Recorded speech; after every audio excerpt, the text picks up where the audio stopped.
వాల్మీకి మహర్షి Ramayana story చెప్పుకున్నా.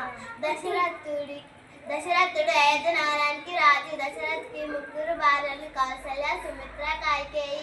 దశరథ్కి నలుగురు కొడుకులు రాముడే, లక్ష్మణుడు, భరతుడు, శత్రుఘ్నుడే. రాముడికి సీతతో పెళ్ళవుతుంది. లక్ష్మణుడికి ఊర్మిళతో పెళ్ళవుతుంది. భరతుడికి మానతో పెళ్ళవుతుంది. శత్రుఘ్నుడికి శృతకీర్తితో పెళ్ళవుతుంది. ఒకరోజు దశరథుడు రాముడిని 14 years వనవాసానికి పొమ్మంటాడు. రాముడు పోతుండగా సీత కూత వస్తానంటది. సీత పోతుండగా లక్ష్మణుడు కూత వస్తానంటాడు. వాళ్ళు ఒక చిన్న హట్టు చేసుకుంటారు. దాని పేరే పర్ణశాల.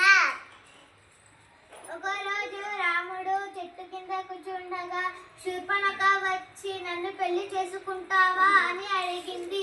లేదు లేదు, నాకు సీతతో పెళ్ళవుంది అని చెప్తాడు.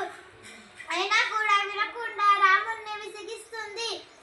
అప్పుడు లక్ష్మణుడు శూర్పణఖ చెవులు ముక్కు కట్ చేస్తాడు. అప్పుడు కోస్తాడు. రావణాసుడు దగ్గరికి వాళ్ళ అన్న రావణాసుడు దగ్గరికి వెళ్తుంది. నా చెవు ముక్కు కోసేశారు అని రావణాసుడికి చెప్పుతాది.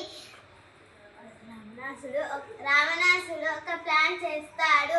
మాయాలేడి అటు ఇటు తిరుగుతుండగా రామ నాకు జింక మాయాలేడి కావాలి అని చెప్పాడు.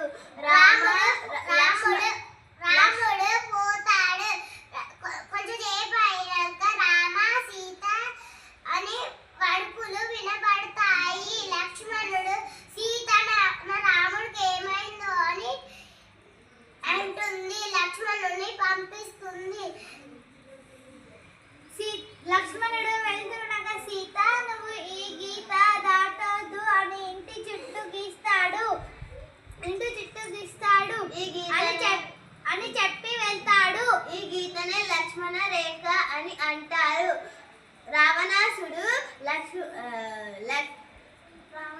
రావణాసుడు